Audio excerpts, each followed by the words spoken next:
Moro.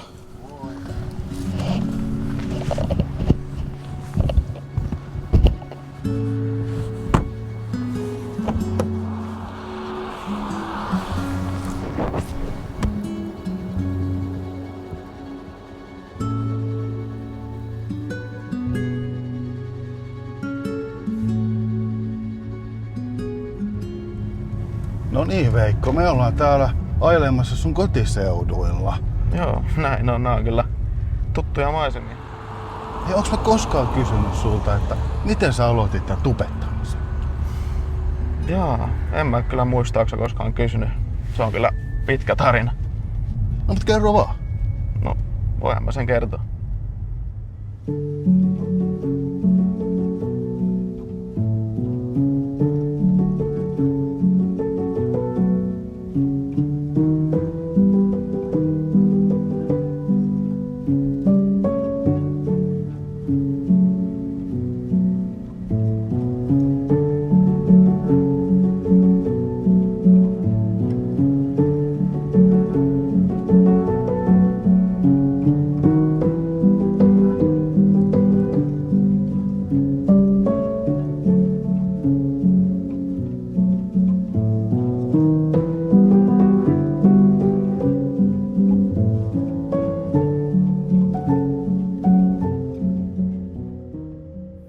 Moikka, mä oon Veikko, mä oon 25-vuotias ja tää on mun tarina. Mun perheeseen kuuluu 2 nuorempaa siskoa, äiti ja iskä. Mä oon kotoisin täältä Hämeenlinnasta, jossa mä oon asunut suurimman osan mun elämästä. Oikeastaan jo tosi pienenä niin mua kiinnosti tarinat, kaikenlaiset tarinat ja niiden kuvaaminen. Ja rehellisesti mä kyllä usein koin olevani tosi erilainen muihin verrattuna. Ja nämä mun harrastukset ja mielenkiinnon kohteet kyllä lisäsi sitä erilaisuuden tuntua. Siinä missä ehkä muut mun ikäiset pojat silloin tykkäs pelata ulkona futista tai tehdä jotain muuta, niin mä tykkäsin olla sisällä, kirjoittaa tarinoita, kuvata videoita, piirtää sarjakuvia ja niin edelleen. Jotenkin musta aina vaan tuntui, että mun pää oli täynnä kaikenlaisia ideoita, mitkä oli pakko jossain formaatissa ainakin saada ulos. Oli sitten mun videoissa ja lyhytelokuvissa tähtinä minä itse, jompikumpi mun 2 siskosta, joku kaveri tai joku muu, niin semmosia tuli tehtyä kyllä todella paljon. Muistan aina sen meidän koti VHS-kameran, minne pistettiin se kasetti sisään ja sillä tuli kuvailtua ihan kaikenlaista. Joko ihan tämmöstä lyhytelokuvaa tai sitten mä vaan kuvasin meidän perheen elämää ja yritin itse keksiä siihen ympärille jonkun tarinan. Totta kai ihan pienenä lapsena tämmönen luovuus kukoista ja saat olla ihan just se oma ittees. Oikeastaan vasta ala-asteikäisenä sitä alkoi tuntea sen olonsa aika erilaiseksi.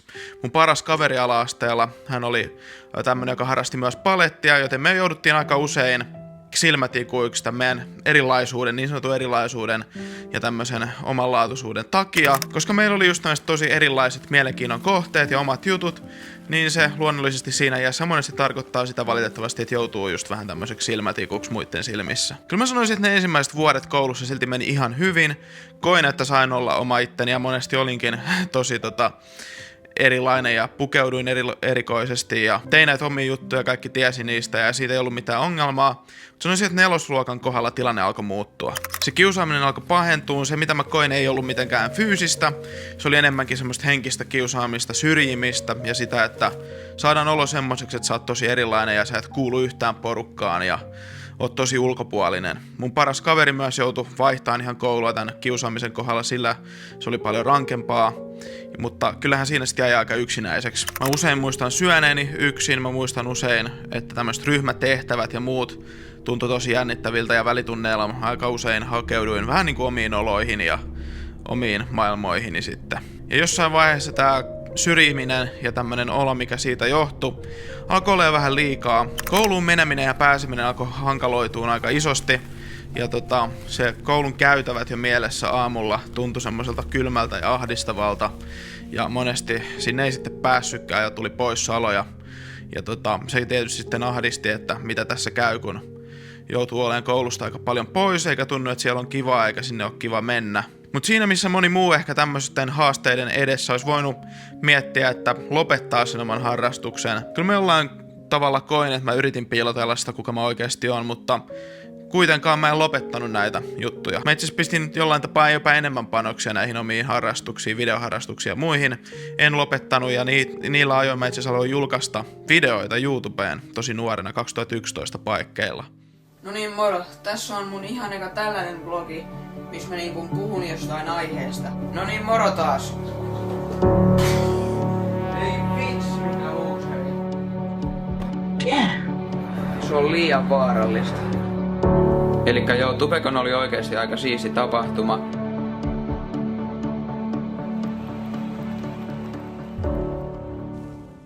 Ja tää oli tietysti tosi jännittävää, että mitä jos luokkalaiset löytää nämä videot. Mun ihan ensimmäinen YouTube-video oli Basic Drum Beats. Mä opetin siinä soittaa rumpuja. Puhuin vielä kaiken lisäksi englantia, silloin oli Suomessa tosi vähän suomenkielisiä tube-videoita.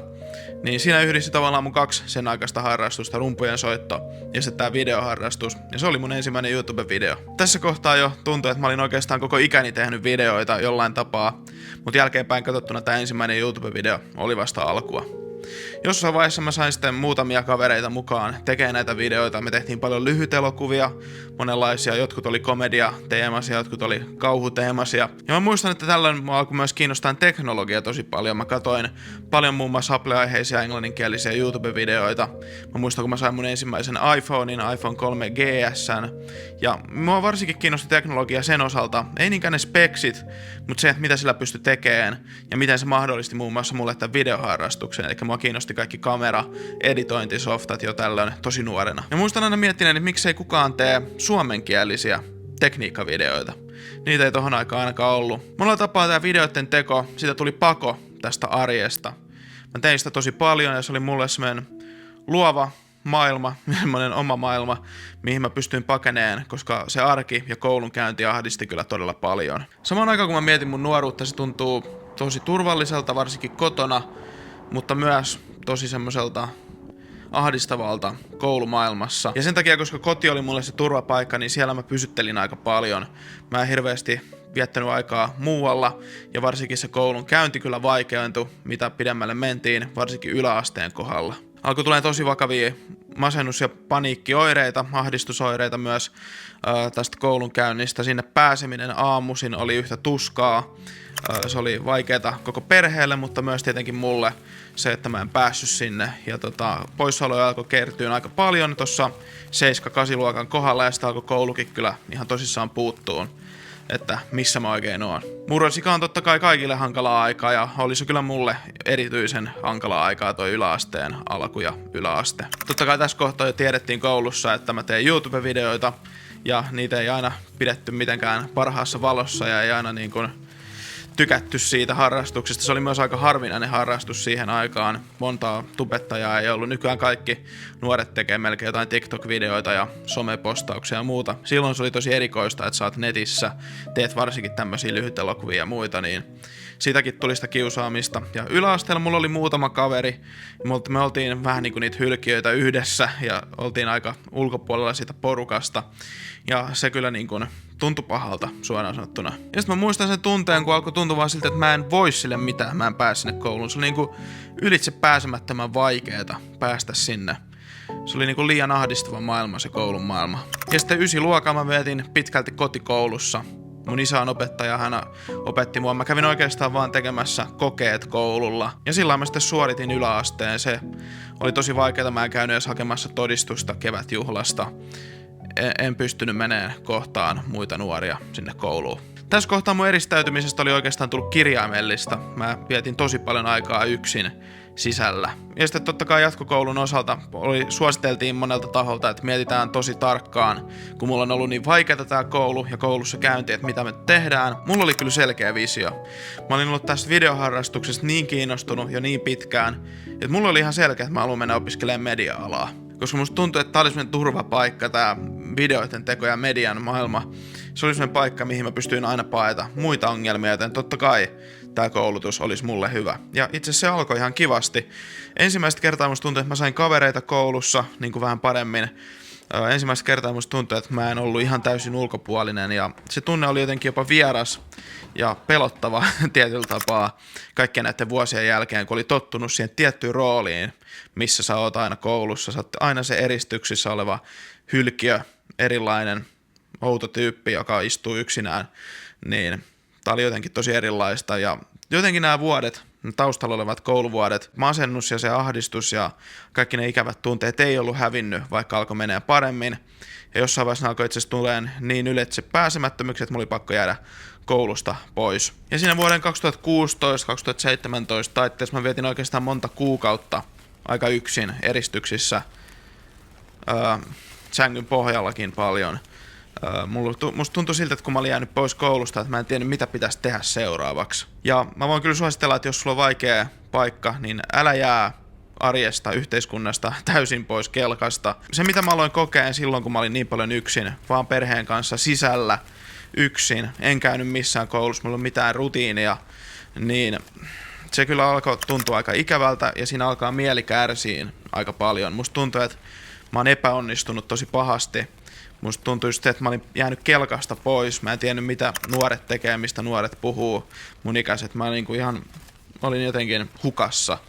Ja musta alkoi tuntua, että mulla ei olisi paikkaa tässä maailmassa. Mä en voikaan onnistua, että miten mä etenen tästä. Ja tää oli kyllä semmonen jakso, milloin mä olin tosi pohjalla. Ja oikeastaan mä en kunnolla päässyt kelkkaan kuin vasta vuonna 2019.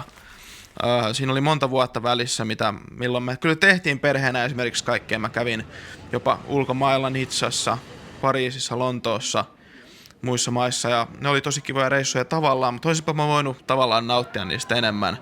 Tuntui, että mä olin niin synkässä paikassa mieleltäni, että mä en pystynyt oikein nauttimaan mistään kunnolla. Edes niistä kivoista jutuista, mitä silloinkin tuli tehtyä. Ja ne oli semmosia vuosia oikeesti, että mä en ollut koulussa, mä en tehnyt mitään. Tein myös paljon vähemmän videoita, tein jonkin verran, mutta saattoi mennä kuukausia välissä, etten tehnyt mitään. Ja vuonna 2019 sitten tuntui siltä, että mä olin ollut tarpeeksi kauan jotenkin pohjalla.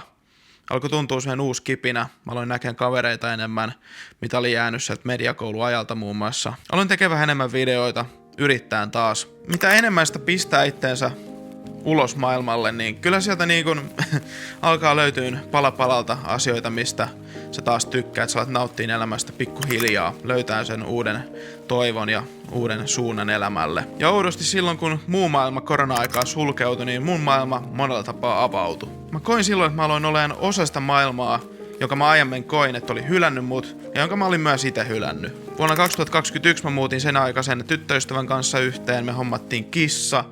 Pian mä muutin Tampereelle hänen kanssaan ja mun somejutut alkoi myös tosi paljon tuolloin korona-aikana ottaa ilmaa alle niin sanotusti. Vuosien työ siinä, että mä olin tehnyt videoita yksin, vähän niinku tosi pienelle yleisölle ja vähän niinku itteni takia tosi monta vuotta.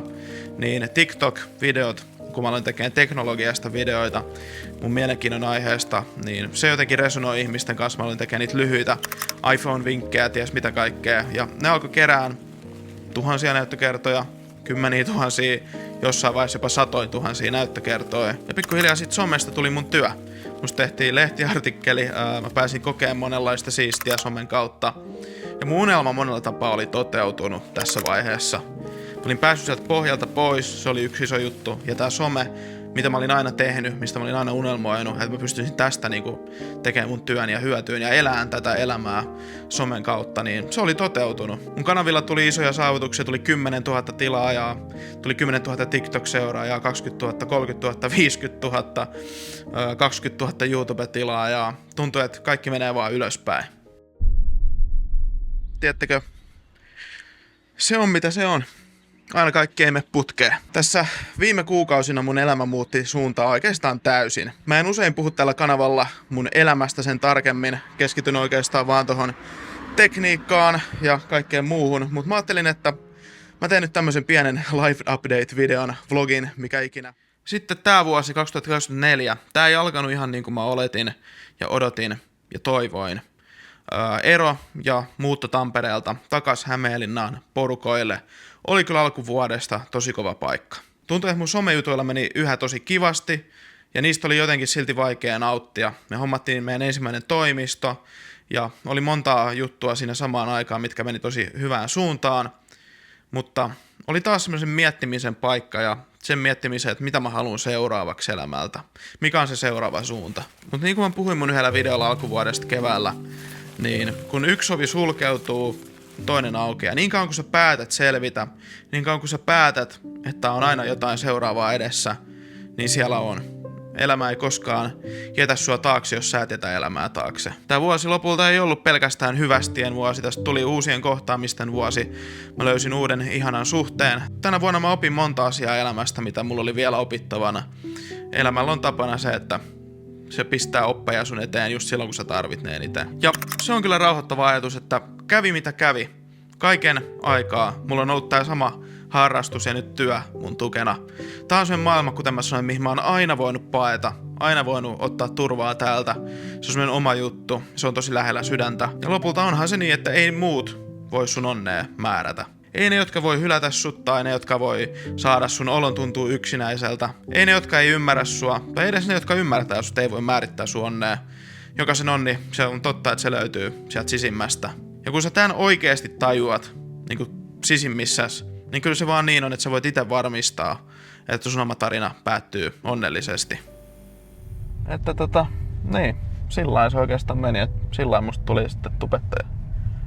No oli kyllä melkoinen tarina, hei. Siis oikeesti. Oli. No joo, on se aikamoinen. Oli hieno tarina. Mut hei, tarina alkaa olla lopussa ja me saavutaan olon. No, näin on.